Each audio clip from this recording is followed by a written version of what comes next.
26 जुलाई 2024 शुक्रवार। कल हमारी कथा कहाँ पहुंची थी? कल मां पार्वती ने भगवान को प्रसन्न कर लिया था।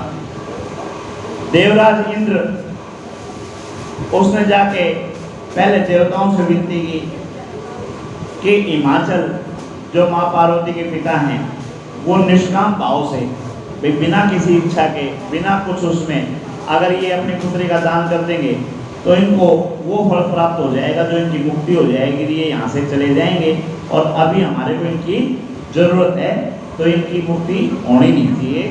तो इसके लिए आप जाके शिव निंदा करो ताकि ये बेटी दे तो सही लेकिन मन से ना दे। तो सभी देवताओं ने, बृहस्पति ने भी इस चीज के लिए मना कर दिया। गुरु बृहस्पति ने भी बोला भाई नहीं, एक बार कर देख चुके। कहाँ की थी शिव निंदा? कहाँ की थी? सती के घर पे, दक्ष प्रजापति के यहाँ हवन में। तो बोला जिसने सुनी थी ना वो भी पाप का भागी बना। जब सुनने से ही पाप का भागी बन गए तो उसकी निंदा कौन करे भाई? बोला माल से निंदा नहीं होगी। तो बोला निंदा नहीं होगी तो महादेव ने पकड़ो। महादेव को ही पकड़ा और महादेव ने जाके स्वयं अपने ससुर से, हिमाचल से अपनी बुराई करी खूब। अब हिमाचल ने कहा कि मैंने उपासना की थी जब माँ भगवती ने मेरे को वचन दिया था भाई मैं तेरे घर आऊंगी, और माँ भगवती का शिव का तो पुराना रिश्ता है, पहली बात। दूसरी बात, देवराज कह रहा हूँ, इंद्र सॉरी नारद मुनि जी जो हमारे विद्वान हैं वो आके भी यहाँ पे बता गए कि शिव का शिवा का तो जन्म जन्मों का रिश्ता है, तो इनका रिश्ता होना है। बताओ इसमें आप नई बात क्यों बता रहे हो मेरे को? तब महादेव ने खुद ही उनकी बुद्धि भ्रमित कर दी। कैसे? बोला नारद जी की बात है ना विश्वास ना करियो।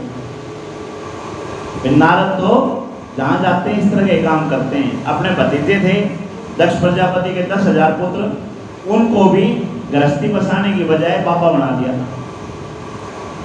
हिरण्यकश्यपु जो चक्रवर्ती सम्राट हुआ और तीनों लोकों में उसकी जय जयकार हो रही थी, और उसका भी जाके बेटे की बुद्धि खराब करी है प्रहलाद की, तो उसके घर पे भी पूर्वा घानी करवा दी। तो बोला उसकी घनी बात में विश्वास मत करो। अब हिमाचल जो हैं वो तो शायद कम प्रभावित हुए, लेकिन मैना प्रभावित हो गई। और मैना ने कह दिया था कि बोले मेरी बेटी पोज बोनी मेरी खातर, मैं 2 रोटी उरे खुआ लूँगी, मैं बोने जाऊँ, मैं तो अपने घर नहीं रखूँगी। फिर भगवान विष्णु जी, ब्रह्मा जी, नारद जी सबके कहने सुनने पे इस रिश्ते को स्वीकार कर लिया। रिश्ते को स्वीकार कर लिया, उसकी पीढ़ी चिट्ठी पहुंच गई, वहां पे वो बांध बैठ गए और बांध बैठ के वो ब्याह की तैयारी कर ली और ब्याह के लिए चल पड़े। आज भगवान शंकर जी का विवाह कर रहे हैं, उत्सव है, और माताओं बहनों ने खूब मन करके अपने जैसा भी है साड़ियाँ वगैरह सब लेके आई। हम सब के आभारी हैं। अब भाई बात ऐसी है, देखो कथा करते हैं, भगवान का नाम लेते हैं, आप लोगों ने जो दिया है आपका सहज स्वीकार है।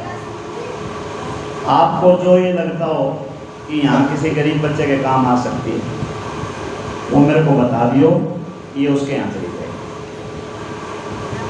आपने दे दिया, मैंने ले लिया, आपका आ लिया।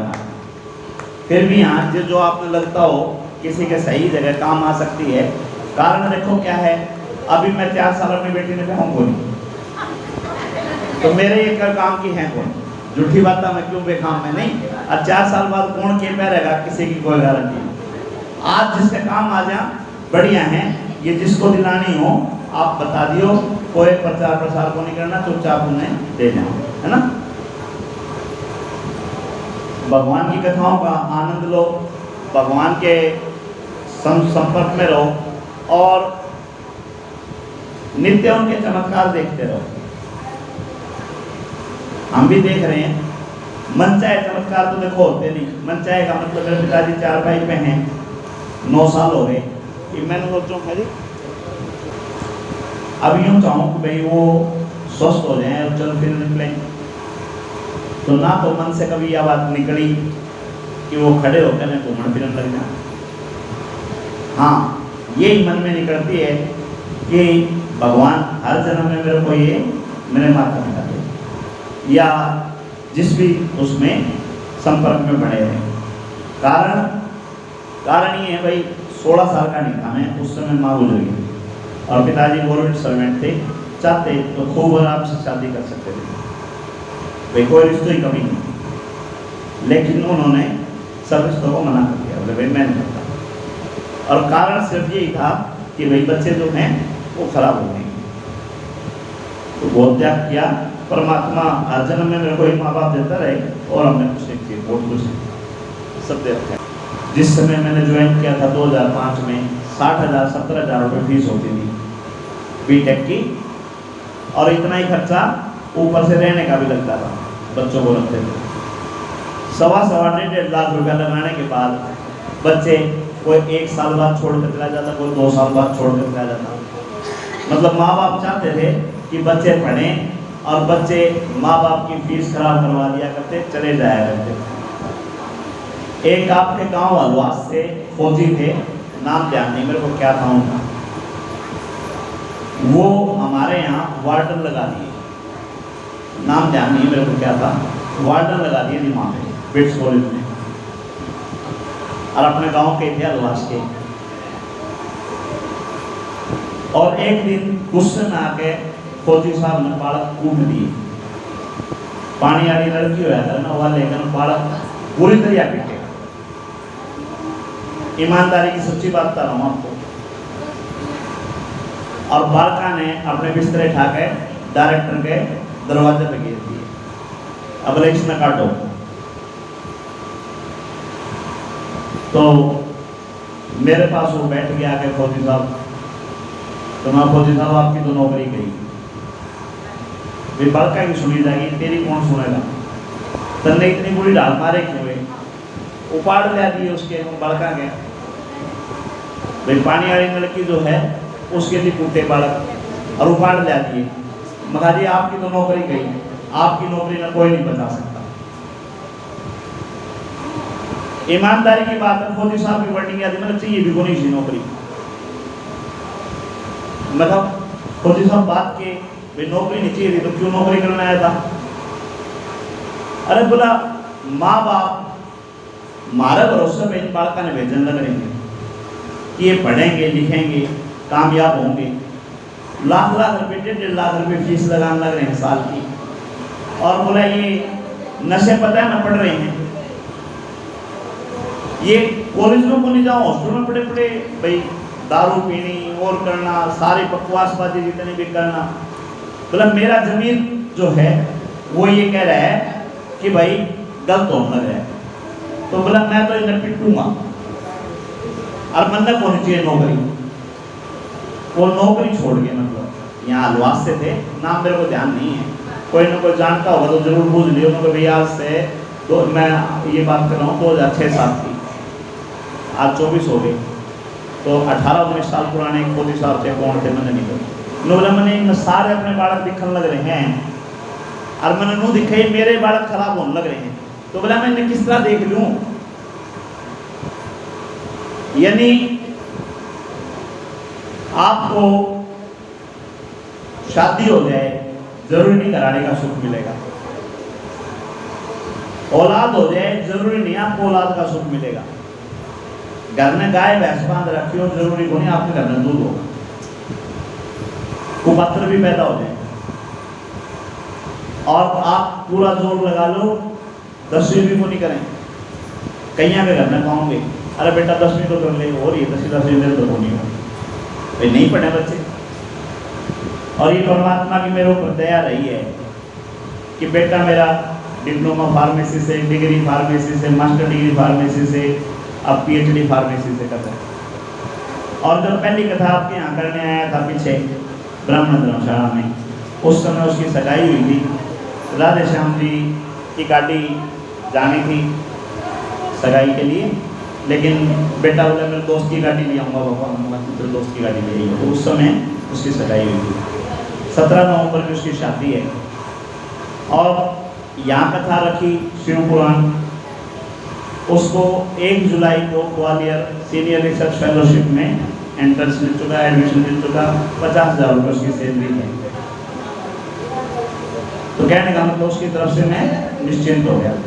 और इसी प्रकार बेटी है, बेटी वकालत के आखिरी साल में, तो जो 4 साल मैंने कही वो यूँ ही कही है भाई, 1 साल तो उसकी वकालत कर, 1-2 साल उसकी काम धंधे का, तो 3-4 साल तो मैं ब्याह करता हूँ। तो मेरे ये काम की, तो ये जिसके भी काम आवे आप दिला दियो, निःसंकोच दिला दियो, कोई वो नहीं। आपने दे दिया, मेरे आ गई, मैंने स्वीकार कर ली सारी, आपका लग गया, आपका फल लग गया। इनमें इन्हें कितने भी कुछ भी करो नहीं दी हैं जी। तो मैं वही कह रहा हूँ, अगर कोई जरूरतमंद हो तो यहाँ दिलवा दियो, मैं यही कह रहा हूँ भाई, कोई जरूरतमंद हो तो दिलवा दियो। आपकी ओर की तो मैं ले ली, आपकी ओर की तो गई, कितने भी जाओ। अब नारद जी बोले, हे तात, अब मैं आपसे सर्व पाप नाशक शिव जी के मंगल विवाह को सुनना चाहता हूँ। हे वत्स सुनो, शंकर जी उस लगन पत्रिका को पाकर उसे लाने वाले मुनियों का सम्मान करके बोले कि आप लोगों ने यह अच्छा कार्य किया, पीढ़ी तिथि ब्याह के लिए आए, ये बढ़िया करा। मैंने इस विवाह को स्वीकार किया, अब आप लोग भी मेरे विवाह में अवश्य आना। सबको निमंत्रण दे दिया कि विवाह में सारे आना है। यह सुनकर ऋषिगण प्रसन्न होकर अपने अपने लोक को चले गए। और लीलाधारी प्रभु ने, हे मुनि, तुमको सुमरण किया, नारद जी को सुमरण किया कि तुम शीघ्र ही जाकर शिव जी की बड़ी स्तुति तथा आज्ञा मांगी। तब शंकर जी ने प्रसन्न होकर तुमसे कहा कि हे मुनि श्रेष्ठ, तुम्हारी आज्ञा से जो देवी पार्वती ने महान तप किया था, महादेवी को तप करने की प्रेरणा किसने दी थी? नारद जी ने दी थी। तो बोला भैया तेरी आज्ञा पाके या तेरी उसमें सानिध्य में उसने तप किया था, उसे संतुष्ट होकर पतिवर्ण का मैंने उसे वर दे दिया है। भाई तन्ने रास्ता दिखाया था, मैं तेरा काम कर गया। अब भक्तिवश उससे विवाह भी करूंगा। शंकर जी के इस वचन को सुनकर नारद जी बोले कि हे प्रभु, आप जो भक्तों के वश में रहने की वृत्ति हैं, ये आप वर्त, ये आगे और भी कथाएं आएंगी। त्रिपुरासुर की कथा आप लोगों ने सुनी है, थोड़ा सा बता देता हूँ। त्रिपुरासुर ने ये वरदान ले लिया, बोला महाराज मैं आपके सिवाय किसी से ना मरूं, भाई आप मेरे को मारने वाले आप ही हो। भगवान ने आशीर्वाद दे दिया, बोला ठीक है भाई।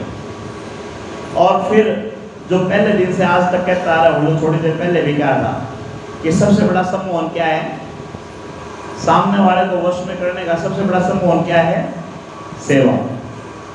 शंकर भगवान की इतनी सेवा करी, शंकर भगवान ने ठाकर अपने घर नहीं ले गया। नोला जी आप तो इस बिस्तर पर डालियो है ना, जो भी चाहिए याद है मिलेगा आपको। और चारों तरफ अपने बेटे जो थे उनको बिठा दिया, बोला भाई मेरे इसके सिवाय कोई मेरे को मार नहीं सकता, और बाकी अपना कि बिगाड़ नहीं सकते, बाकी अनदोरा आना दिया। तो शंकर भगवान को नजरबंद कर लिया था। नजरबंद का मतलब प्रेम से बोले गया, पैर दबाए गया, खूब सेवा करे गया, और हकीकत में उनको बंदी बना रखा। तो भगवान अपने भक्तों के वश में इस हद तक भी चले जाते कि बंदी भी बन जाते। पार्वती के मन की अभिलाषा पूर्ण करके आपने यह अच्छा ही किया। नारद जी ने कहा अब मेरे योग्य जो कार्य हो वो बतलाइए। भाई यो काम आपने कर दिया, धन्यवाद, मेरी खातिर जो काम बताओ। तब भक्तवत्सल शंकर जी ने आदर पूर्वक तुमसे कहा कि हे मुनि, अब तुम मेरी आज्ञा पाकर विष्णु आदि सभी देवताओं को, मुनियों को, सिद्धों को और महात्माओं को न्योता दिया। भैया ब्याह तो रखे दिया, मेरा काम कौन करेगा? हमें करोगे, लाग जाओ बोले एक न्योते देखा ना धारा काम। शिव जी की आज्ञा शिरोधार्य है, यह मानकर वो न्योता देने के लिए चले गए। इसी समय अपनी स्त्री और गणों सहित विष्णु जी भी कैलाश में पहुंच गए। क्यों? उनको बांध बिठाने वाला कौन था वहां पे, उनकी संभाल करने वाला कौन था? तो उनका सारा काम तो मां लक्ष्मी ने किया है। मां लक्ष्मी ये भगवान विष्णु जो हैं, दुर्गा ये मां भगवती के भाई बने और वो भाभी बनी, और सारा का सारा काम उन्होंने किया। तो विष्णु जी जो हैं वो अपने देवताओं के साथ कैलाश में पहुंच गए। सभी आमंत्रित मुनि, नाग, सिद्ध एवं अन्य लोग भी वहां पे चले गए। कैलाश पर विचित्र उत्सव आरंभ हो गया। उस समय सातों माताएं, जैसे हमने ध्यान किया था, तो हमने 16 माताओं का, 7 माताओं का ध्यान करते हैं, आप देखा हो सुबह जब ये करते हैं, अपना शुरू करते हैं, तो ये वो सातों माताएं भी वहाँ पे शंकर भगवान का यथा सहयोग उनको दूल्हा बनाने में लग गई, सजे संवारने में। ब्यूटी पार्लर का काम सारा सातों माताएं ने संभाल लिया कि भाई तेरे सजाना संवारना हमारी ड्यूटी है। सिर पर मुकुट के ऊपर चंद्रमा और तिलक के स्थान पर सुंदर तीसरा नेत्र शोभित हुआ। दोनों कानों पर 2 सांपों के कर्णभूषण बने और नाना रत्नों से युक्त उनके कुंडल तथा अन्य अंगों में सर्पों के अंगाभरण और सभी रत्न शोभित हुए। इस प्रकार भगवान शंकर का वह सुंदर रूप वर्णन नहीं किया जा सकता। जो उनका रूप निखर के आया था वो किस तरह से वर्णन करा, शब्द ही नहीं है, क्योंकि वे तो साक्षात ईश्वरी थे। उन्होंने सभी ऐश्वर्य धारण किए हुए थे। विष्णु जी ने कहा कि हे प्रभु, अब आप ग्रह सूत्र की विधि से पार्वती के साथ विवाह करने के योग्य हो गए हो। कुल परंपरा के अनुसार सब कुछ कर प्रेम पूर्वक लोक में अपना यश स्थापित कीजिए। विष्णु जी के आदेशानुसार शिव जी ने सभी विधियां संपन्न करी। पैर धराना, बांध बिठाना, जो भी काम करने थे वो सारे बोला भाई कर लो, तो सारी विधियां पूर्ण की। इसी प्रकार के लौकिक वैदिक कृत्य कर शिव जी ने संतुष्ट होकर सभी ब्राह्मणों को प्रणाम किया और ब्राह्मणों तथा देवताओं को आगे करके प्रेम पूर्वक कैलाश पर्वत पर चल पड़े। गाने बजाने का महान उत्सव हुआ। अब बारात की यात्रा का वर्णन है। ब्रह्मा जी बोले, अब शिव जी ने अपने नंदी आदि सब गणों को बुलाकर प्रसन्नता पूर्वक अपने साथ चलने की आज्ञा दे दी। तो भगवान सबके प्रिय हैं। सांप, बिच्छू, जितने भी भूत पिशाच, सबके मालिक परमात्मा है। तो सारे के सारे तैयार हो गए। शगुन अपशगुन जो कहते भाई मारे हमने कोई को नहीं बुलाता, बोले हम भी चालो। पूरी की पूरी टोली साथ हो गई। सभी गणराज अपनी अपनी सेना लेकर चल पड़े। विष्णु, इंद्र और मुझ ब्रह्मा के गण अलग ही कांतिमान तथा अणिमादिक गुणों से युक्त थे। सभी लोक में रहने वाले गण शंकर जी के विवाह उत्सव में सम्मिलित हुए। इस प्रकार सब गणों से युक्त शंकर भगवान अपने विवाह के लिए हिमालय के नगर में जा पहुंचे। अच्छा, एक चीज हमारे देखते देखते लुप्त हो गई। जैसे एक दिन के लिए तो हम भी रुक के आए हुए हैं बारात में।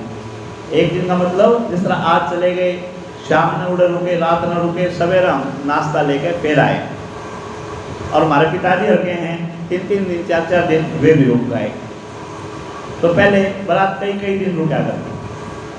और जब ये सारे भूत प्रेत गण गण सारे के सारे इकट्ठे हो गा लिए, तो एक आदमी को संभले भी नहीं है जी भाई, एक पर तो संभले भी को नहीं, तो नहीं संभले तो फिर क्यों पूरा काम उस व्यवस्था में लाग जाएगा।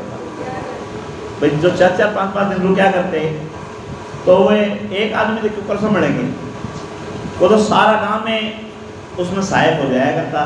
अब भाई जित भी धारा मन करो उड़े खाओ, जित मन करो उड़े बैठो, जोड़े मन करो उड़े पानी पियो, बैठो बदलाओ, नहाना धोना खाना पीना ये सारी व्यवस्था होया करती। तो शंकर भगवान की बारात भी लंबे समय तक हिमाचल पे रुकी थी।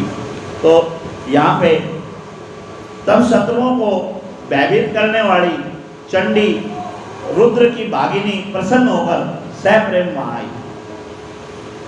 उन सब के पीछे देवता उत्साह होकर चलते थे। उनके पीछे लोकपालों और सिद्धों का समुदाय था तथा सबके मध्य में बड़ा विशाल छत्र धारण किए हुए अपने गणों सहित भगवान विष्णु गरुड़ पर शोभायमान हो रहे। उनके साथ वेदों तथा शास्त्रों से मूर्तिमान मैं भी मार्ग में शोभित हुआ चल पड़ा। नारद जी कह रहे भाई मैं भी चल पड़ा, सारे तैयार हो रहे थे। सॉरी ब्रह्मा जी बता रहे थे। उत्कंठा युक्त संपूर्ण ऋषि भी शिव जी के विवाह के लिए तैयार होकर उसमें शामिल हो गई। संपूर्ण जगत की माताएं तथा देवताओं की कन्याएं गायत्री, सावित्री, लक्ष्मी तथा संपूर्ण देवताओं की स्त्रियां शिव जी के विवाह में प्रसन्नता पूर्वक चली गई। आज यूँ कह देते हैं भाई स्त्रियां ब्याह में जाने लगी, नया काम नहीं होने लगा। शंकर भगवान के ब्याह में भी सारी स्त्रियां गई थी। देखो यूँ कहे कि आज यह नई रीत चल गई, नई रीत नहीं थी। देखो यहाँ पे वर्णन आया है सारी माताएं शंकर भगवान के विवाह में शामिल हुई हैं। इनके साथ शुद्ध सफुटिक मणि जो आप ये पहनते हो, क्या नाम है, हीरे मोती जो हैं, इन्हीं के उपरतन भी हैं। जर्किन है, नीति है, ये इनके उपरतन है। तो इसी तरह से सफुटिक वो भी हीरे का ही स्वरूप है। मणि के समान उज्जवल अत्यंत सुंदर बैल पर आरूढ़ होकर भगवान शंकर जी मार्ग में चलते हुए परम शोभा को प्राप्त हो रहे थे। हे नारद, यह मैंने शिव जी की वर कथा कही। अब हिमालय के घर के अंदर सुंदर वृत्तांत सुनो। यो तो ही हिमाचल से नहीं, सॉरी, वहाँ से महादेव के कैलाश पर्वत से बारात चल पड़ी। अब उस बारात की तैयारी भी तो करने लग रहा था कोई, है जी। उसने क्या तैयारियां करी थी वो देखो। ब्रह्मा जी बोले हे नारद, तब परस्पर विचार कर शिव जी से आज्ञा पाकर विष्णु जी तुमको हिमालय के घर भेजा। पहले खबर करते हैं ना कि भाई बारात आली है, और इसी प्रकार जब बारात वापस आओ तो भी एक बंदा पहले घर में जाकर खबर करे भी बारात आली है, अपने तैयारी कर लो। तो नारद जी को भेज दिया कि जाकर सूचना दे दे भाई बारात चल रही है, तैयारी कर ले। कहीं ऐसा ना हो, एक बारात में हमारे साथ ऐसा भी हुआ था, हम लेट चले गए। आर्यनगर जो हिसार के पास गांव है आर्यनगर, उसको कुर्डी भी बोलते हैं। तो वहाँ पे बारात में चले गए। बारात में गए तो लेट हो गए, थोड़ा लेट हो गए। ये डंडावास बोलते हैं भाई, गांव से बाहर रोकने के लिए बाहर रोक दिए, और गांव में लाइट जा रही थी। कोई वहाँ संभालने को नहीं आया बरातिया ने। और जाके उनके घर क्या ने लेकर आए तो घर क्या की वर्डिंग ये थी। मैं बोला अच्छा, हमने सोची आज आप देखो नहीं हो गई। इसे भी तो नाम लेना ठीक नहीं है, क्योंकि रिकॉर्डिंग जाएगी। जिसकी है वो जिसकी उसको समझ में आ जाएगी। अब भाई तेरी बारात में ऐसा होया था हमारे साथ, भाई जिसके गए थे उसको समझ में आ जाएगा। अब वो लड़की वाले आके कोरत दे गए। कोरत का मतलब वो बोल गए भाई आ जाओ। और हम जब चलने लगे तो वो तो चले गए, हमारे साथ कोई लाइट नहीं, कोई वहाँ पे कोई सिस्टम नहीं। अब कौन नाचे उस बिना लाइट के? तो सारे के सारे भाज के हम छोरी आड़ा के घर में घुस गए। जाके देखा तो जाते गए इतनी तावड़ी आली है, ये नाचे को देवी कौन है? तो बोले ये तो नाश्ता भी तैयार को नहीं। और टोकनिया में चाय बना रखी थी, बोले बैठो चाय गरम करा, पकौड़े गरम करा, फिर खाइयो। तो भाई बिना सूचना के कोई जाओगा तो ये होंगे, या टाइम से नहीं जाओगे, जो टाइम रखा है उस टाइम पर नहीं जाओगे, तो देखो यही होंगे। और ऐसा मैंने मेरी माँ के मुंह से भी सुना है। अब तो अलग सिस्टम चल पड़ा, नहीं तो बेटियां ब्याह, अब तो देखते क्या है, 1 महीने पहले उनके वो श्रृंगार होने शुरू होते हैं। ब्यूटी पार्लर वाले कहते हैं भाई तने 2 बार 4 बार आना पड़ेगा। नहीं तो मेरी माँ के मुंह से सुने हैं, हम तो ब्याह दिन भी रोटी ले आए थे। तो सुने हैं ऐसा, सच्चाई क्या है वो परमात्मा जाने। अब स्थिति अलग है।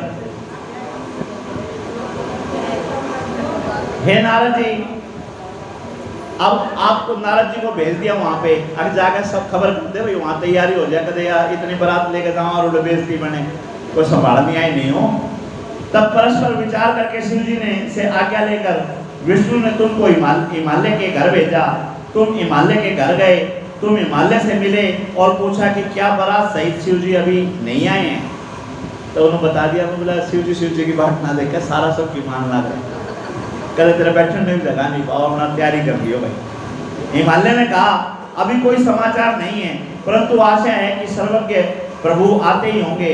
हे नारद, तब तुमने उनके मेरु आदि पुत्रों के साथ ले उनकी आज्ञा से शिवागमन के मार्ग को देखने के लिए भेजा।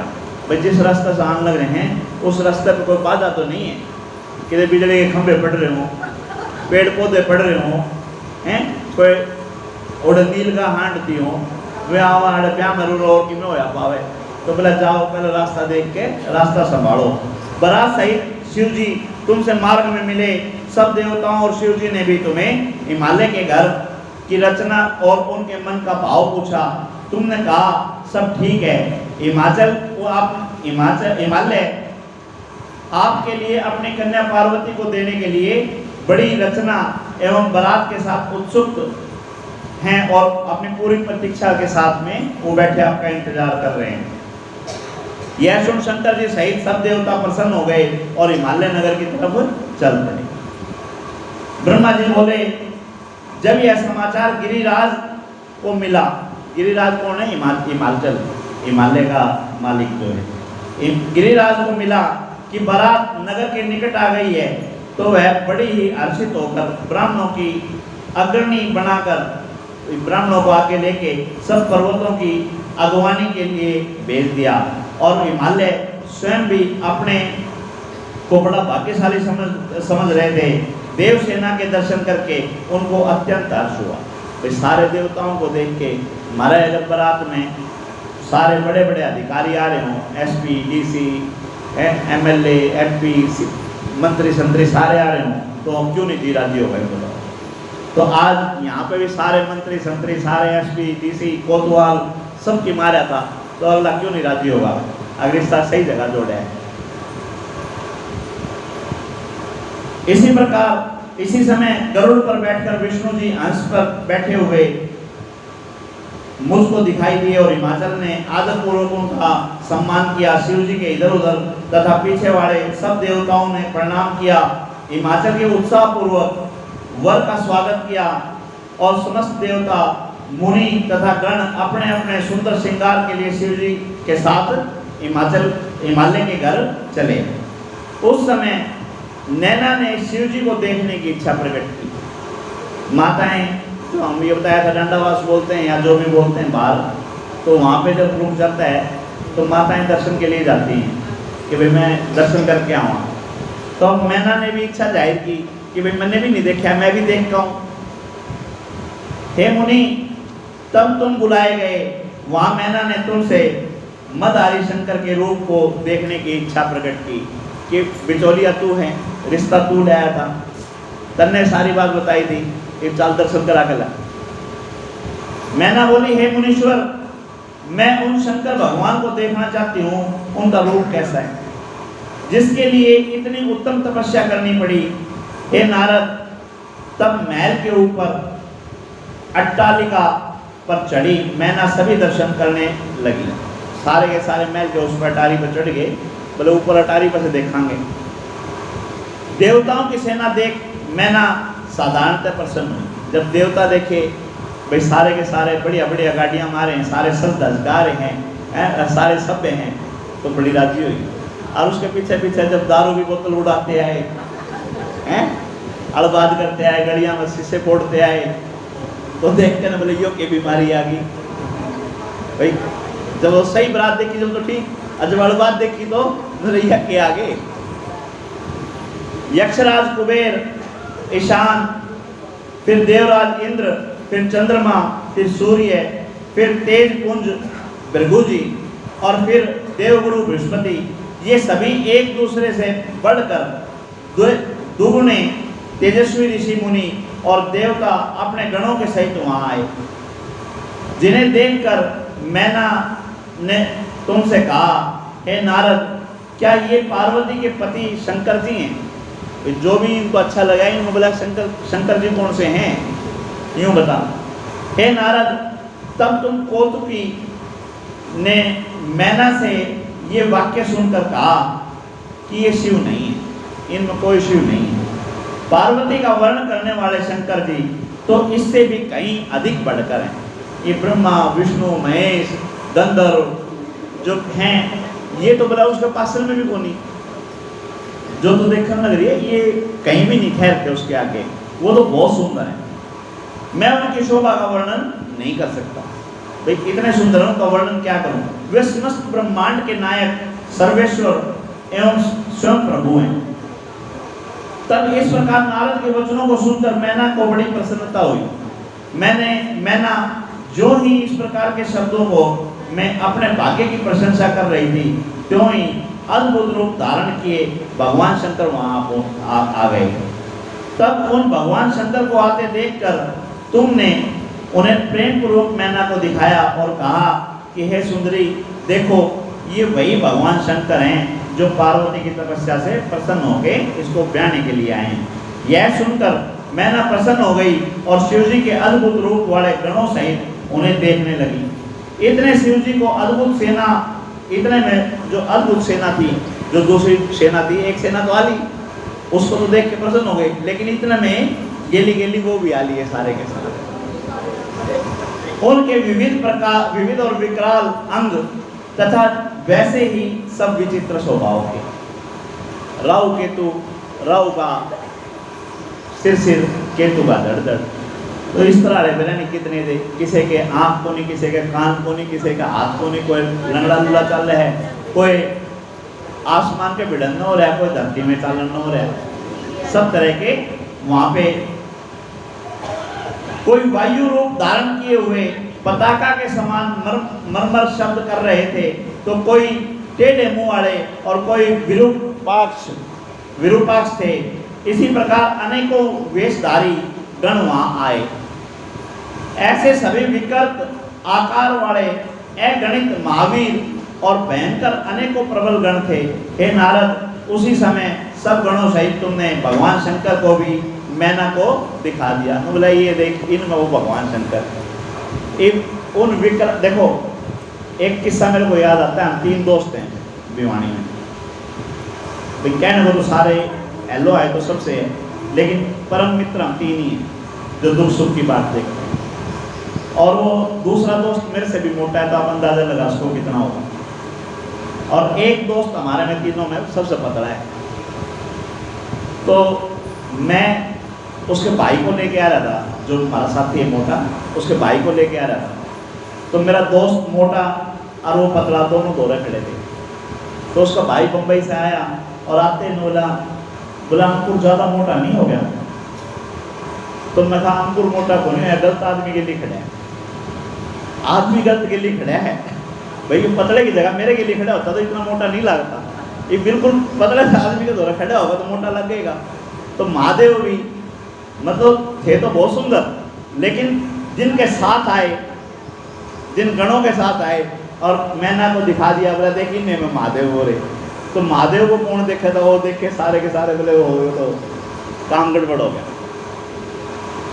भगवान शंकर को भी मैना को दिखा दिया, जिन्हें देखते ही मैना शोकाकुल हो गई। यो के यहाँ बरवा दी तने भाई, इतनी बड़ाई मार के न तीनों लोगों का स्वामी है, सब कुछ है, यो है वो है, यो के दिखाया।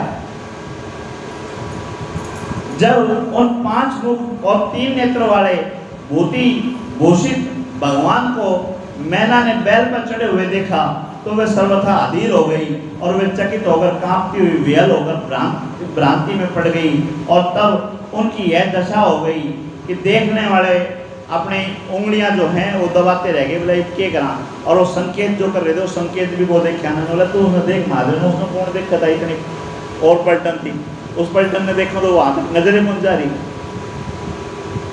यह शिव जी हैं। हे नारद, तुम्हारा यह वचन सुनते ही मैना को बड़ा दुख हुआ और वे तत्क्षण वायु से टूटी हुई लता के समान पृथ्वी पर गिरी। अचेत हो कहने उड़े, अपना खो बैठी सुध बुध। पड़ी और तुमसे बोली, हे दुराग्राही। भाई दुराग्राही मतलब आके मेरे को गलत गाइड कर गया तुम। हे ठग, भाई ठग लिया मेरे तो मेरी फूल जैसी बेटी हैं और मणि इतने किड़त में दे दी, तो बोला तुम तो सारी तरह ठग लिया। ऐसा कहते ही वे तत्क्षण मूर्छित हो गई और उनकी सखियां उन्हें चेतना में लाने के लिए उपचार करने लगी। धीरे धीरे उन्हें चेतना आई। ब्रह्मा जी बोले, जब मैं ना कुछ सचेत हुई, थोड़ी बहुत चेतना आई, तब अत्यंत क्षुतिक और विलाप पूर्वक तिरस्कार की बातें करती हुई कहने लगी। पहले तो उन्होंने व्याकुल होकर अपने पुत्रों की निंदा की। अरे नो बोले हमने डूब गए थे थारा, देखते को नहीं आया जाता, भाई बतानी है तो बता दिए, बिचौलियां तो किने करया जो करया, हमने तो जाकर देख लेते। भाई 100 पुत्र थे उसको भी, तो 100 पुत्रों में माँ भगवती के आशीर्वाद था। आपको बताया था मैना ने और हिमाचल ने तपस्या की थी, तो माँ ने वरदान दिया था कि माँ तेरे पहले 100 पुत्र होंगे फिर मैं आऊँगी। तो 100 भाई थे, तो पहले उसने अपने भाइयों को लताड़ा, अपने बेटों को लताड़ा कि बिचौलिया ने जो करना था कर दिया, थम कि थे हमने जाके क्यों नहीं देखा, कि कड़े ब्याह करवा दिया। फिर अपनी पुत्री को दुर्वचन कहना आरंभ किया। बोली तन्ने भी वरदान मांगा हुआ तो तन्ने भी देखा होगा, तन्ने की देखा भाई, इससे खाता तने इतनी कठोर तपस्या करी, और कठोर तपस्या करी तो करी इसके दर्शन करके नाट चंदी हैं, तो क्या वहां पर बैठी। मैना ने नारद से कहा, रे अधम मुनि, रे दुर्बुद्धि, तूने सर्वथा ही मुझे ठग लिया। आए मेरा कुल आदि सब कुछ नष्ट हो गया, मेरा जीवन नष्ट हो गया। भाई जिसकी बेटी दुखी उसका सब क्यों दुखी। और तने मेरी बेटी का भाग में यो लिख दिया, तो तने तो मेरा सब क्यों लूट लिया। पता नहीं कि दिव्य महर्षि कहाँ चले गए, मैं उनकी दाढ़ी उखाड़ लूंगी। तो कड़े चले गए वो बिचौलिए जो बीच में आए थे, उनने बीच में लिया, मैं दाढ़ी फाड़ का हाथ में दे दूंगी, कड़े भी और धोखा करे मेरे साथ। उस वशिष्ठ व तपस्विनी को भी लेके आओ। वशिष्ठ कौन थे? वशिष्ठ ऋषि और तपस्विनी कौन थी? देवदीति, वो जो बताया था संध्या ने जन्म लिया था, अवतार लिया था। अंधुरति, क्या था? अंधुरति नाम था, है ना। तो उन्होंने भी आके वशिष्ठ मुनि को सबसे लास्ट में उन्हें राजी करा था। क्यों? महादेव तो अपना काम करके चले गए थे, और महादेव के बाद मैंने बिल्कुल साफ नाटकी थी, भाई हम नहीं करा। तो वशिष्ठ ने, अरुणदिति ने, दोनों ने बैठ के समझाया, बोले तू बेवकूफ़ी ना कर। दक्ष प्रजापति ने भी बेवकूफ़ी करी थी, और एक अरण्य नाम के राजा थे, उन्होंने भी ऐसा ही किया था कि भाई कुछ किया था तो उसका पूरा कुल नष्ट हो गया था। तो तू इस तरह बड़ी हरकत मत कर। अब तुमने तो डरा के धमका के हैं, और प्यार से मना मुनु के ने, और बोला हमने वो क्या करवाया, बोले बुलाओ उसने, वशिष्ठ नहीं बुलाओ और उसकी घराड़ी नहीं बुलाओ, उन्हें भी देखोगे दोनों आने। तो पूरी क्रोध में आ रही है, मैंने ऐसा किसका अपराध किया था जो आज मेरा सर्वस्व लूट लिया। भाई मन नहीं था कि किसका बुरा कर रखा था जो ये सारे के सारे मिलकर मेरे साथ कर गए। ऐसा कहकर पुत्री की ओर देखकर उसे कटुवचन कहने लगी, हे दुष्ट पुत्री, तूने मुझे दुख देने वाला यह क्या काम किया, जो तुम दुष्टा ने स्वर्णा देखकर कांच खरीद लिया। भाई हीरे के चक्कर में तू कांच न ठाले, अब तीनों लोगों का स्वामी मिलेगा, ये पिछा तीनों लोगों का स्वामी होता। हे पुत्री, तूने विष्णु जैसे परमेश्वर और संपूर्ण देवताओं को छोड़कर अपनी बुद्धि से शिव के लिए ऐसा तप किया। तेने तपे करना था तो और बतेरे थे, किसी और खातिर कर लेते। तेरी बुद्धि और रूप तथा चरित्र को धिक्कार है, तेरी सखियों को धिक्कार है, और तुझे जन्म देने वाले मेरे को भी धिक्कार है। बोला मैं भी अपनों पर भी धिक्कार, मैंने के पैदा करी तो। और हे नारद, तुम्हारी बुद्धि और सुबुद्धि देने वाले सप्त ऋषियों को भी धिक्कार है। जो 7 ऋषि उठ आए थे हमने भी धिक्कार है। तूने मेरा घर नष्ट कर दिया, हम पार्वती ही क्यों ने मर गई, और आज आकाश से किसी राक्षस ने इसे खा क्यों नहीं लिया। बोले इसके लिए ब्याह करने से पहले तो कोई राक्षस खा जाता, वह भी ठीक था हैं। अरे ये मर जाती तो भी ठीक था, बोला यो के ब्याओ हे मुने अभी तेरा सिर काट लूंगी। ब्रह्मा जी कहते हैं ऐसा कहकर मैना मूर्छित हो गई, फिर पृथ्वी पर गिर पड़ी और शोक और क्रोध से संतप्त वो अपने पति के पास गई। फिर तो बड़ा हाहाकार मच गया। फिर तो अपने घराड़ा ने मिला कि बोली तू क्या कहा, राजा बना हंड है क्या है, 100 पुत्र हैं कि हे 100 पुत्र होते तेरे तो एक यो भाई ब्याह नहीं रोक सकता है या नहीं कर सकता। हे नारद तब मुझे देखकर तुम उनसे कहने लगे हे पतिव्रते क्रोध त्याग कर स्वस्थ हो जाओ और हट छोड़कर कार्य करो और शिव जी के लिए पार्वती को दे दो। बोला तू ये सारे काम छोड़ कर ब्याह करवा दे, शांति से इसने विदा कर दे, छोड़ दे सारी चीजें। तब तुम्हारी यह बात सुनकर मैना ने तुमसे कहा यहाँ से हट जाओ, दिखना चाहिए, बोला निकल ले, इसी पार्वती दूंगी समझ में नहीं आओगी तेरे। मैं उस उग्र रूपधारी शिव को अपनी कन्या नहीं दूंगी। तुम सब देवता प्रपंच न फैलाओ, सारे मिलकर ने गाँव ना बनाओ, इन्हें चढ़ान लाग रहे। तो बोला हम चले जाओ, तुम अपना काम के चक्कर मारे हो, मैंने बेरा को नहीं भाई इसके अंश से जो पैदा होगा वो राक्षसों को मारेगा, तो थारा चक्कर में मैं मेरी बेटी की बलि दे दूँ। मैंने बेरा तुम तो सारे स्वार्थ की बारी आ रहे हो, इसमें फंस रहे हो, तुम निकल दो यहाँ से।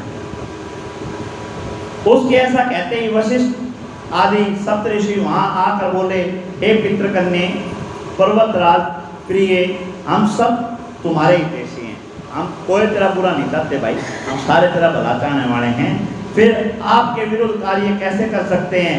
मैना तो ज्ञान शून्य हो रही है भाई, मैना को तो ज्ञान जो है वो रहा नहीं, तो तू तो समझ कम से कम इस काम में आगे बढ़ा और ये ब्याह करवा। ऋषियों के वाक्यों को व्यर्थ कर दिया और कहा मैं पार्वती को शस्त्र से मार दूंगी, मैं खुद मार दूंगी, कोई राक्षस की जरूरत ना, क्या है की जरूरत ना, लेकिन इसके लिए तो कौन जाऊँ, किंतु शिव जी को नहीं दूंगी। तुम सब दूर चले जाओ और मेरे पास में ना जियो, कदे मेरा हाथ कोई संभल दिया फिर पास से हो क्या करा। इस वृत्तांत से हाहाकार मच गया। हिमाचल ने उसे समझाने आए, उन्होंने कहा प्रिय क्या तुम नहीं जानती कि तेरे घर कौन कौन आए हैं। बोला तो छोड़ ही देख सारे मंत्री संतरी सब तेरे घर में बैठे हैं, तो थोड़ा सा इनका मान सम्मान रख ले भाई, जो भी होगा बाद में देखेंगे, लेकिन तू उसकी निंदा कर रही है।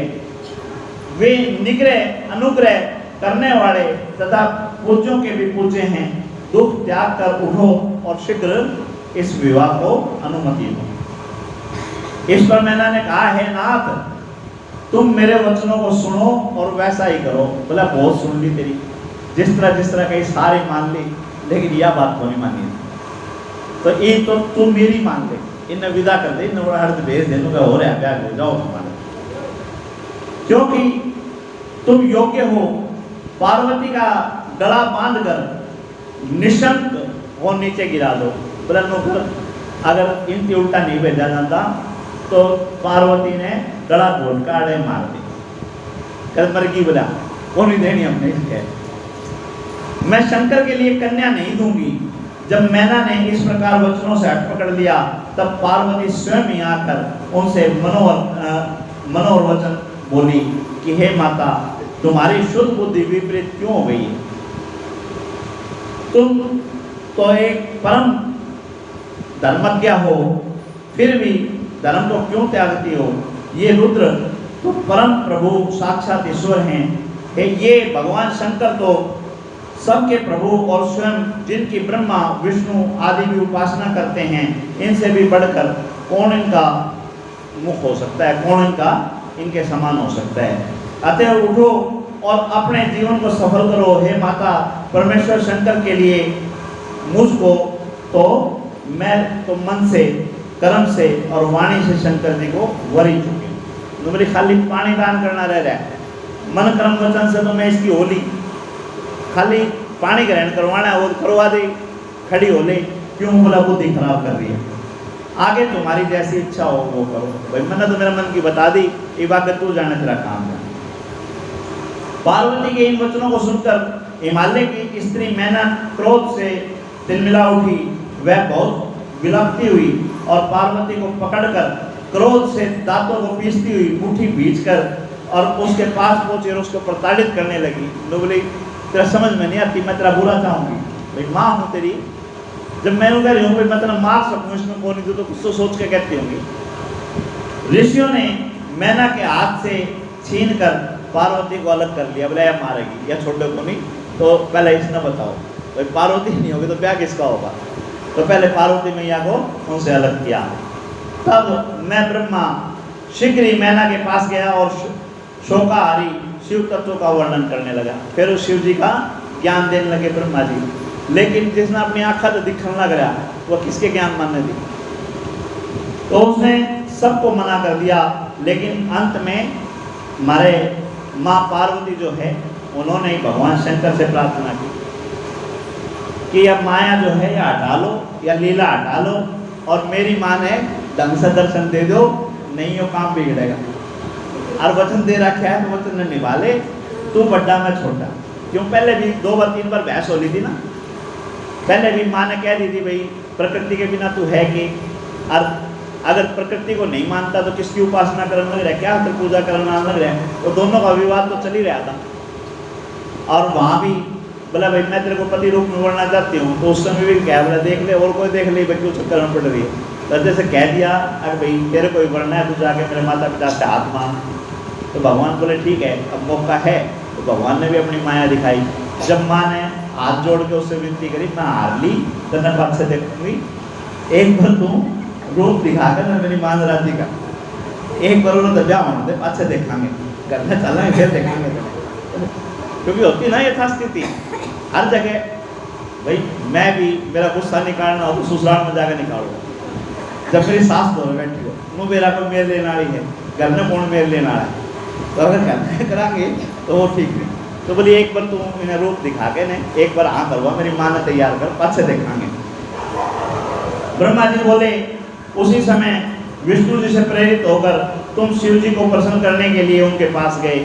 नारद जी को भेजा विष्णु जी ने ब्रह्मा जी ने। अरे बोला भाई तेरी माया संभाल ले, क्यों बिगाड़ने लग रहा है काम में, सारी चीज बन ली, हाँ हो जान दे। उनकी अनेक स्त्रोतों से बड़ी स्तुति की, बहुत समझाया, उन्हें तुमने बहुत सुंदर रूप धारण कराया। उन्हें देखकर तुम प्रसन्न हो, मैना के पास आए और कहा कि हे विशालाक्षी देखो तुम पर कृपा करके शिव जी ने बहुत सुंदर रूप धारण किया है, ये देख ले। बोला मैना ने देखा शिव जी ने करोड़ों सूर्यों के समान तेज वाला सुंदर रूप धारण किया हुआ था। उनके सभी अवयव सुंदर व और विचित्र वस्त्र धारण किए हुए थे, अनेकों प्रकार के आभूषणों से अलंकृत थे। उनका वह गौर कांतिमान रूप तथा सिर के अग्रभाग में चंद्रमा की रेखा शोभित थी। मैं और विष्णु आदि सभी देवताओं के आचरण में लगे थे। अनेक गण जय जयकार के शब्द कर रहे थे, अति प्रसन्न हो आगे चल रहे थे।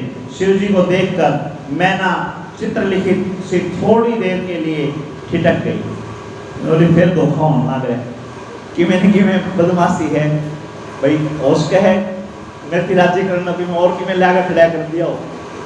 जो अपनी आंखा से देखा वो झूठ थोड़ी था भैया, तो वो झूठ था या यो झूठ है, एक झूठ तो है, दोनों तो सच नहीं है। फिर प्रेम पूर्वक शिव जी के इस प्रकार बोली कि मेरी पुत्री धन्य है। बोला धन्य है भाई मेरी पुत्री, जिसके लिए अपने मान तप द्वारा आपको प्राप्त किया। हे शिव जी मैंने जो पहले आपकी बड़ी निंदा की है उसे क्षमा कर मुझ पर प्रसन्न हुई।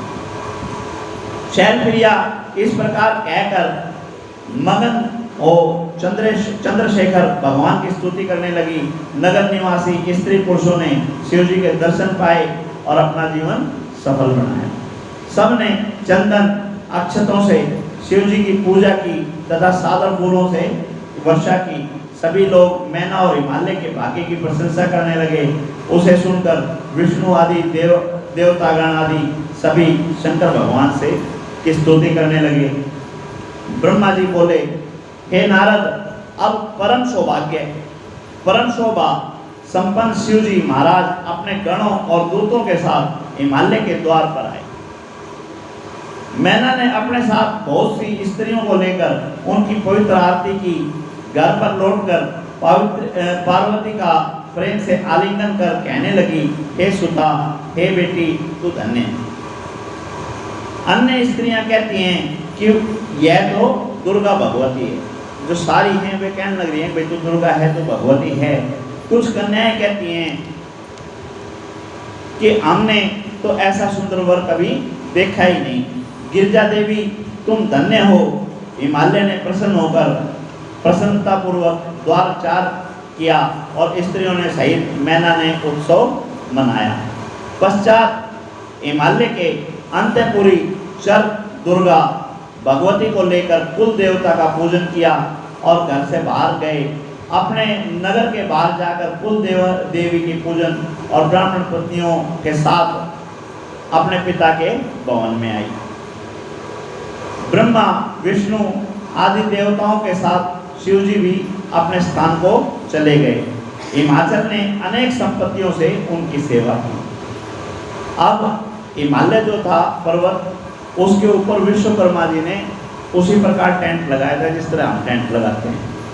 वे आने वालों के लिए टेंट लगाते हैं। टेंट लगा के सोफे, कुर्सी, स्टेज सारी की सारी व्यवस्था करते हैं। खाने की अलग से व्यवस्था करते हैं। इसी प्रकार हिमालय ने बहुत बड़ा टेंट लगा के विश्वकर्मा से सबका आवभगत किया और सबको वहाँ खाने पीने की व्यवस्था कर रखी थी। अब शैलराज ने वेद मंत्र द्वारा पार्वती जी का यज्ञोपवीत संस्कार कराया, जिसमें विष्णु आदि सब देवता और मुनि कौतूहल पूर्वक सम्मिलित हुए। फिर शिव जी के दिए हुए भूषणों से पार्वती जी को अलंकृत कराया और शंकर जी प्रिया ने निर्मल वस्त्र धारण किए। त्रिज गद्धात्री के मन में भगवान शंकर का ध्यान किया। सभी देवता भक्ति पूर्वक शिव और पार्वती को प्रणाम कर हिमालय की आज्ञा से अपने अपने आसन पर बैठ गए। तब ज्योतिषाचार्य गर्ग जी पर्वतराज हिमालय ने कहा कि हे हिमाचल, अब तुम पानी ग्रहण करके शंकर जी को अपने घर ले आओ। कन्यादान का यही उचित समय है। उसी समय हर्ष देवताओं के सहित शिव जी अपने वृषभ पर बैठकर, बैल को वृषभ भी बोलते थे, वृषभ पे बैठकर अपने यज्ञ मंडप पे आए और ब्राह्मणियों तथा अन्य पुरंदरियों के साथ मैना ने हर्षपूर्वक उनका निराजन कर मधुपर्क दिया। पुरोहित ने मांगलिक करते करवाए। इधर शिव जी की ओर से लगन को देखे बृहस्पति जी ने कन्यादान का परमोत्सव आरंभ किया। उधर शुभ घड़ी में का विचार करके एक घड़ी रात शेष रहने पे गर्ग जी ने प्रणव भाषण दिया। लक्ष्मी आदि स्त्रियों ने विशेष रूप से निराजन आरती और मांगलिक करते किए और फिर शिवा शंकर और शंकर पार्वती को देखते ही दोनों आनंदित हुए।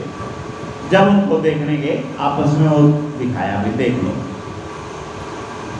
ब्रह्मा जी बोले, उसी समय हिमालय पुरोहित गृगाचार्य जी ने हिमालय और मैना को यथोचित बिठाकर उनसे कहा कि अब कन्यादान कीजिए। हिमालय ने अर्घ्य पाद सहित वस्त्र और चंदन लेकर वर का वर्ण किया। तिथि आदि का कीर्तन हुआ। फिर हिमालय के ने सृष्टिकर्ता शिव जी से हंसते हुए कहा कि हे शंकर, आप अपना गोत्र, परवर और कुल कहिए। भाई तेरा गोत्र बता, तेरे पिताजी का नाम बता, तेरा बाबा का नाम बता। भाई कन्यादान करूंगा तो किसने कर्म में मैंने मुंह तो बेरा हो। नाम, वेद और शाखा बताइए। हिमालय ने इस प्रकार कहने पर चिंता रहित भगवान शंकर चिंतित हो गए। भगवान जो कदे चिंता में नहीं पड़े, अब चिंता में फंस गए कि किसने तो अपना पिता बताऊं, कि अपना गोत्र बताऊं और कौन सी शाखा है, क्या बताऊं, क्योंकि सारी चीज चली यहाँ से है। भाई सब कुछ चला यहाँ से है, अब मेरे से ऊपर किसने बताऊं।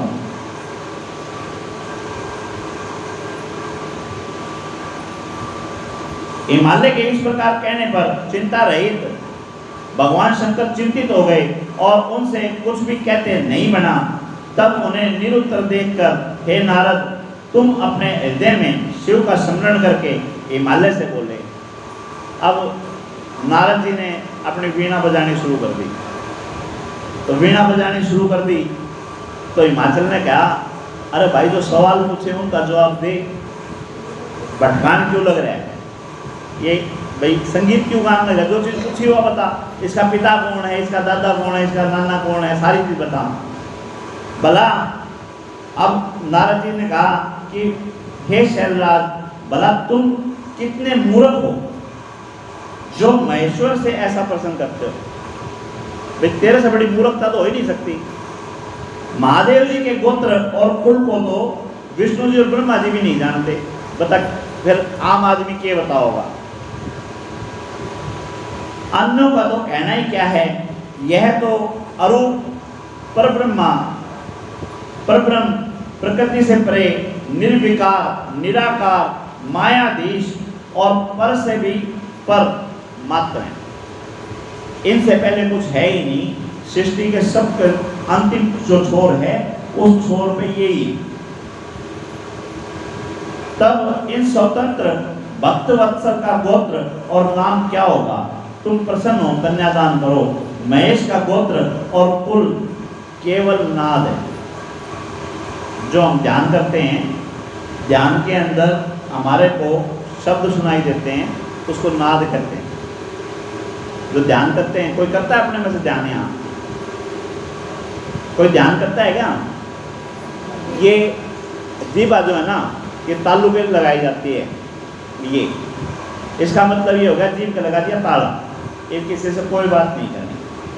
और मन में ओम का उच्चारण शुरू हो जाता है और साथ में अपनी आँखें और ये कान ये बंद कर लिए जाते हैं। और ये ओम की ध्वनि जो निकलती है, ये निकलती है, तो अंदर जो ध्वनि सुनाई देती है शब्द अपनी, उसको बोलते हैं नाद। तो कोई भी चीज़ है, ध्यान का काम है, एक दिन में नहीं होती, एक सेकंड में नहीं होती, लेकिन बैठोगे तो सुन लोगे। उस नाद को शंकर भगवान का जनक बताया और उसी को उनका गोत्र बताया और उसी को उनका कुल बताया। महेश का गोत्र और कुल केवल नाद ही है। नाद में शिव, शिव में नाद, यानी नाद के अंदर ही शिव है और शिव के अंदर ही नाद है और इनमें कोई अंतर नहीं है। हे नारद, तुम्हारे इन वचनों को सुनकर गिरिराज हिमाद्री विस्मय रहित तथा संतुष्ट हो गए। तदंतर हिमालय और मेरु आदि एक ही साथ कहा कि हे गिरिराज, अब कन्यादान में विलंब ना करो, समय हो रहा है, कन्यादान करवाओ, अब विलंब मत करो। तब मित्रों के वाक्य सुनकर हिमालय ने भगवान की को सविधि कन्यादान किया और कहा, हे परमेश्वर, मैं आपको यह कन्या अर्पित करता हूँ। फिर तो मंत्रों तथा द्वारा हिमालय के तथा महाशिव भगवान को अपनी कन्या दान में दी। हिमाचल के बंधु वर्गों ने शिवा का पूजन किया और शिव जी के ₹100 दान दिए। ब्याह शादी में जैसे आप लेके आए हो, ऐसे ही दान लेके आए। हमारे एक माता जी हैं, वो कह रही हैं इसमें सोने का कोका भी लेके आई हैं। तो जिसका जैसे भाव थे वैसे ही भगवान को वहाँ पे भी दान। महाशिव भगवान ने अपनी कन्या का नहीं, ये कन्या अर्पित, उनको कन्या अर्पित कर दी इसके साथ में दान देके, हे परमेश्वर, मैं आपको यह कन्या अर्पित करता हूँ। फिर तो मंत्रों के साथ हिमाचल के और महाशिव भगवान को अपनी कन्या दान दी। हिमाचल के बंधु वर्गों ने शिवा का पूजन कर शिव जी के ₹100 दान दिए और हिमाचल ने भी दहेज में नाना प्रकार के द्रव्य दान किए। इस प्रकार अपनी पुत्री पार्वती को शिव जी के लिए विधि पूर्वक अर्पित करके हिमाचल के ताप। सबसे बड़ा दान कन्यादान कहलाता है, क्योंकि आदमी सब कुछ दे सकता है, लेकिन कन्या देते समय कालजा काट के देना होता है। भाई यही मैंने देखा भी था, बोली मैं तो चाहे राक्षस खा जा, चाहे या मर जा, अरे या नहीं मरेगी तो मैं मार दूंगी, लेकिन गलत जगह पहुंचू। तो अपनी बेटी देना मजाक नहीं है, सही जगह दी जाती है, तो ये दिखाया है। इस प्रकार अपनी पुत्री पार्वती को शिव जी के लिए विधि पूर्वक अर्पित करके हिमाचल कृतार्थ हुए। वेद पाठी ब्राह्मणों ने पार्वती जी का शिव जी के साथ महोत्सव अभिषेक किया और बड़े आनंद के साथ में उत्सव हुआ। और इसी बीच में जब फेरे हो रहे थे तो ब्रह्मा जी को भी मंत्रमुग्ध हो गए, माँ पार्वती में मोहित हुए। और जैसे इस बात का शंकर भगवान को पता चला तो शंकर भगवान ने उनको प्रताड़ित किया और उनसे उनका तेज गिर गया। तेज से हजारों ऋषियाँ पैदा हुए और उन ऋषियों को नारद जी की प्रेरणा से भक्ति भाव के लिए, पूजा करने के लिए पर्वतों पे भेज दिया। ब्रह्मा जी बोले, हे नारद, फिर तो मैंने मुनियों का साथ लेकर शिव जी से पार्वती और शंकर जी के विवाह का शेष कार्य करवाया। जो बच गया था फिर सारा का सारा ब्रह्मा जी ने ही पूर्ण करवाया। शिव शिवा एक आसन पर बैठे और सभी देवता चराचर, जैसे हमारे यहाँ स्टेज लगता है ऐसे वो स्टेज के ऊपर बैठ गए। स्टेज भी नहीं पड़ता नहीं है यहाँ पे, शिव विवाह में एक अलग से उनको आसन दे दिया। चराचर जीव मन में प्रसन्न होकर जय जयकार करने लगे, चारों ओर मंगल गान गाए जाने लगे और आनंदवर्धक बाजों के साथ ध्वनि पर डीजे पर लोग नाचने लगे। फिर डीजे बज गया, लगा अगले स्टेज पे बैठ के बाहर में डीजे लगे। जो कोई सांप की बीन पर नाचने लग रहा था, कोई हरियाणवी डांसर पर नाचता था, कोई पंजाबी का नाच, जिसके जिसके भाव थे वैसा सबने नृत्य किया और सबने आनंद मनाया। कोई कह, अब उसके बाद में क्या हुआ, फिर जितनी भी वो स्त्रियां थी वहां पे वो सारी की सारी चली गई और वो भगवान के साथ मखौल करने लगी। मखौल करने का मतलब वो कहने लगी, बोले भाई आपने कामदेव को भस्म कर दिया, ये तो हमारी पार्वती है, इसने आप मोहित कर लिए। अब जब व्याय करना ओट लिया, शेरा बांध गौर आए लिया, अर्थात हमने अपनी कन्यादान का दान करे दिया, तो ये तू अपना यो शर्माड़ा कहना है यो छोड़ दे और अच्छी तरह देख ले, अपने गले लगा ले। छेड़न लगी माताएं हैं। तो जब महादेव ने कहा, अरे तुम तो बकस दो, तुमने तो मैं अपनी माँ समझू, भाई माँ तो कम से कम मैं ना करो, सारी शक्ति तो समझ में आओ, कोई छोटी है वो मजाक कर समझ में आओ, तुमने तो मैं अपनी माँ लगा रहा, तुम मेरे साथ इस तरह मजाक मत करो। जब इस प्रकार के वचन कहे तो वो भी शर्मिंदा हो गई, वो भी उन्हें छोड़ के चली गई। बोले भाई तुम जानो तारा काम जान। हे तात, अब हिमालय ने सबको भोजन कराने के लिए अपने आंगन में बिठाया, सजाया। फिर अपने पुत्रों तथा शैलों को सबको बुलाकर देवताओं का आओ भोजन करवाया। भाई जो जिस तरह का भोजन चाहता था उनको उस तरह की भोजन की व्यवस्था करी। अब अंबानी की शादी हुई है तो अंबानी की शादी में सारे पहुंच रहे थे, तो सबको जो जिस तरह का भोजन चाहता था उस तरह का भोजन वहाँ पे दिया गया है। और शंकराचार्य जी जो हमारे हैं वो भी शादी में सम्मिलित हुए और उन्होंने ये बताया कि बोले मेरे को बहुत खुशी हुई कि इतनी बड़ी शादी और बिना मांस मदिरा के संपन्न हुई, यानी कि उसमें मांस मदिरा का प्रयोग नहीं किया गया। जब इतने बड़े, भाई राजा ही कह लो, ये तो जब राजा के घर में बिना मांस मदिरा के शादी हो सकती है, तो जो सार्वजनिक हम छोटे मोटे हैं जो अपना नॉर्मल जीवन जी रहे हैं, उनके घर में क्या बिना नशे पत्ते की शादियां नहीं हो सकती? तो वहाँ पे भी हमारे को ध्यान रखना चाहिए। ये शास्त्र हमारे को सिखाते हैं, आओ की आओ भगत की है, लेकिन आओ भगत का मतलब ये नहीं था कि वहाँ पे जो नशा पता करने वाले आए हुए थे उनके लिए नशा पता प्रबंध किया गया हो, उनके लिए मांस मीट का प्रबंध किया गया हो, ऐसा नहीं। सबको भोजन दिया, सबको बिठा के जिमाना था वो जिमाया, जिसकी जो दान दक्षिणा बनती थी वो दी। सबने आनंद से भोजन किया, आचमन किया और विष्णु आदि देवता अपने अपने स्थान पर चले गए। किंतु मैना किया क्या से ये सब स्त्रियां शिव जी के रानीवास में ले गई। अब जो मैंने अभी थोड़ी देर पहले बताया था कि आज तो सिस्टम क्या है, आज तो ये है खुद मेरी शादी में भी यही हुआ था। और भी मैं क्या कहूँगा, यहाँ से यार दोस्त नाचते कूदते गए, फिर फेरा का टाइम आया तो बोला घर घर के रुक जाओ, बाकी अपने जाओ।